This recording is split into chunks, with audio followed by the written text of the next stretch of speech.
तर ही केळी आहे आमची. ऑलरेडी हे सेकंड अटेम्प्ट आहे केळीचं, ज्याला आपण किंवा आम्ही ज्याला दुर्री म्हणतो. दुर्री म्हणजे ती जंगली रमीवाली दुर्री नाही आहे. दुर्री म्हणजे काय सांगतो. आता इथं तुम्हाला 2 झाडं दिसत आहेत.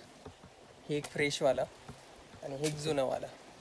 हे जे झाड आहे हे सगळ्यात पहिलं झाड होतं, म्हणजे केळी या शेतात जेव्हा फर्स्ट टाईम लावली तेव्हा. त्यानंतर मग ते फर्स्ट टाईम लावल्यानंतर असं मोठं झालं. त्यानंतर झाडाला घड वगैरे आले. तो घड काढून झाल्यानंतर हे बघा तुम्हाला इथं दिसत असेल, दाखवतो.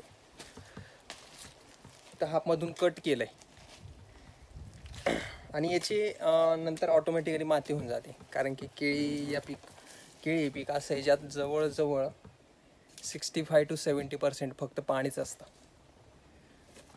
तर याची आपोआप नंतर माती होते. हे कट झाल्यानंतर हे बघा आता हे सगळं कुजायला लागलं आहे, बरोबर. आणि हे का कट करतात, जेव्हा एक्झाम्पल दाखवतो. हे बघा, हे जे छोटे छोटे झाडं येत आहेत, हे जे छोटे छोटे झाडं हे कधी येतात, जेव्हा सपोज आता हे जे झाड आहे हे पण असं छोटंच होतं, ज्याला पील म्हणतात, बरोबर. हे झाड जेव्हा तरुण होतं त्यावेळी असे छोटे छोटे यायचे.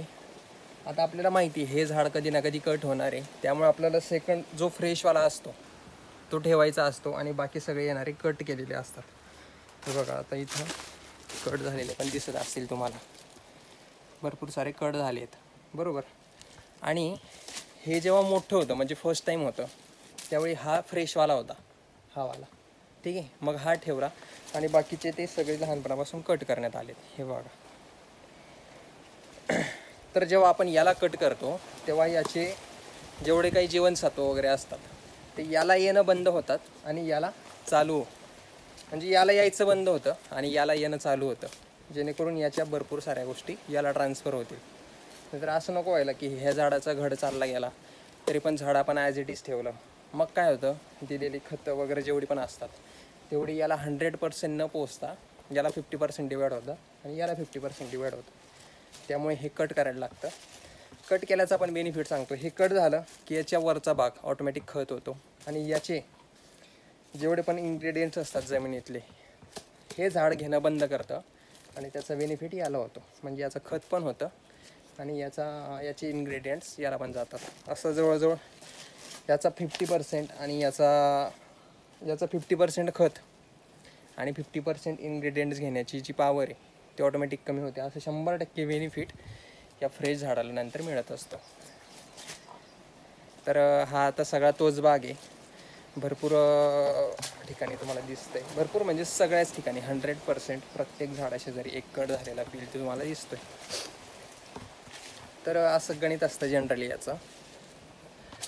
केळीला काळजी वगैरे भरपूर घ्यायला लागते. प्रत्येक पिकाला काळजी घ्यायलाच लागते म्हणा. केळीचा इश्यू असा असतो, इश्यू नाही आहे तो, पाणी कंटिन्युअस लागतं, भरपूर प्रमाणात पाणी लागतं. जर पाणी नाही तर केळी घेऊन काय उपयोग नाही आहे. आणि पाणी किती असू द्या, पावसाचा असू द्या, शेतातला असू द्या, किती पाणी असू द्या, पण वारा नको असतो. कारण की हे झाड जेव्हा मोठं होतं, बरोबर, आणि याला जेव्हा घड येणं स्टार्ट होतं तेव्हा काय होतं, झाडावरती लोड येतो, बरोबर. आणि खाली जमीन सगळी ओली आहे. हे बघा आता तर आहेच आहे, आता पाऊस आहे म्हणून ओली तर राहणारच. पण आम्ही उन्हाळ्यातसुद्धा जमीन 24 तास ओलीच ठेवायला लागते. कारण की उन्हाळ्यात गरमी जास्त असते, त्यामुळे केळीला पाणी कंटिन्युअस लागतं. खाली जागा नरम असल्यामुळे काय होतं, जेव्हा याला घड येतो त्यावेळी याचं वेट वाढतं. आता इथे हे बघा, हा लवकर आला आहे, याला घड आला आहे, बरोबर, केळीचा. तर याचं वेट वाढतं आणि खाली जमीन नरम असल्यामुळे ते डायरेक्ट खालून म्हणजे त्याच्या अगदी बेसपासून, मुळांपासून खाली पडायला सुरुवात होते.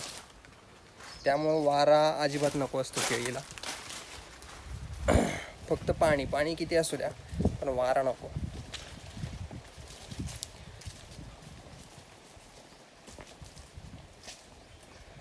तर हे बघा एक झाड दाखवतो, त्याचं पण सेम झालं.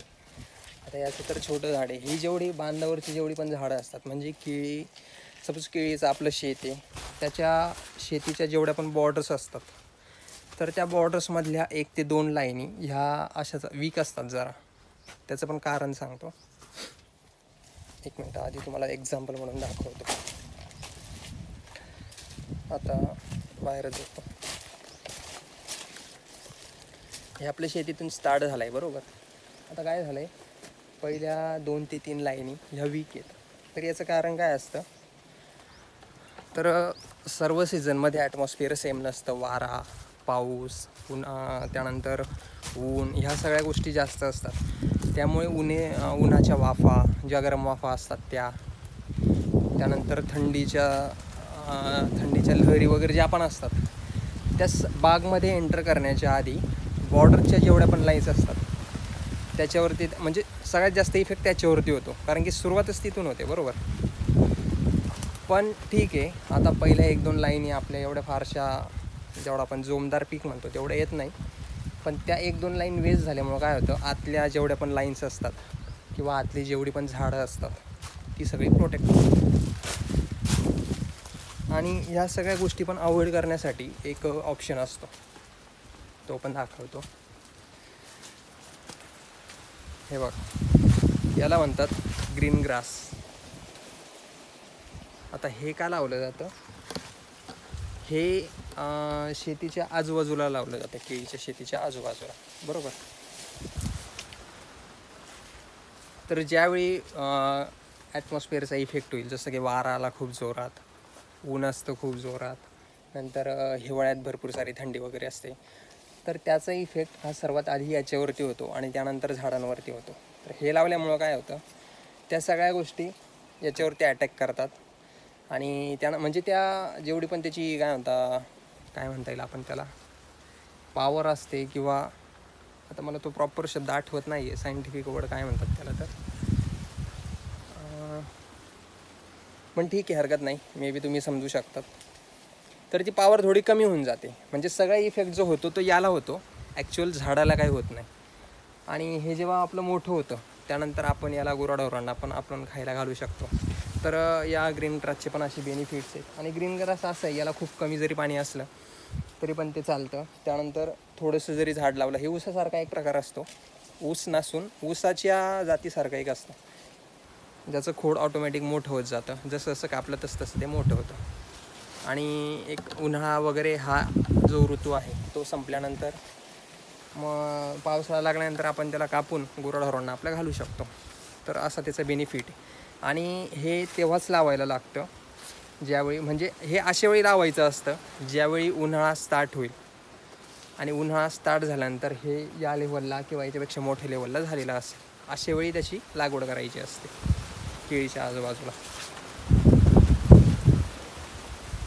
तर अशा प्रकारे आहे. आता झाडं म्हणजे घड येणं स्टार्ट झालं आहे, छोटे छोटे आता भरपूर ठिकाणी दिसत आहेत.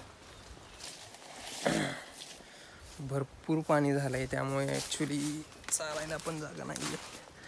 केळीमध्ये तुम्हाला असं वाटत असेल की खूप घाण आहे वगैरे असं तसं, पण हे ॲक्च्युली हे जे पहिले झाड आहेत हे कापून झाल्यानंतर ते सगळे खांब तिकडे टाकलेत. अयो, माझं लक्षच नाही येतं, दाखवतो तुम्हाला काय झालं आहे. इथं मधमाशांचं पोळ आहे, जरा रिस्क घेतो, दाखवतो तुम्हाला जवळ.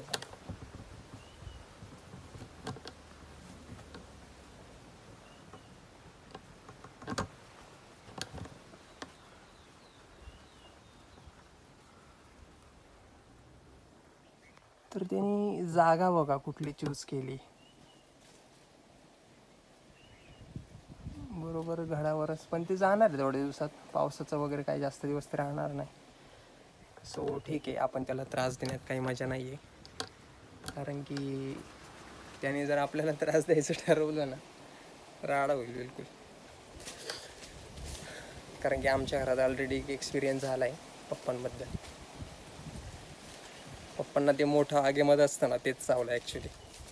तेव्हा आम्ही लहान होतो, पण खतरनाक, जबरदस्त मारून टाकतं माणसाला, इतकी जबरदस्त कंडिशन असते.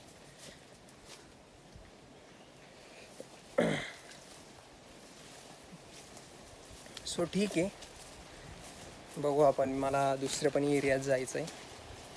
त्या एरियात जर मला अजून काही नवीन वाटलं शूट करण्यासारखं तर बघूया, मी शूट करेन.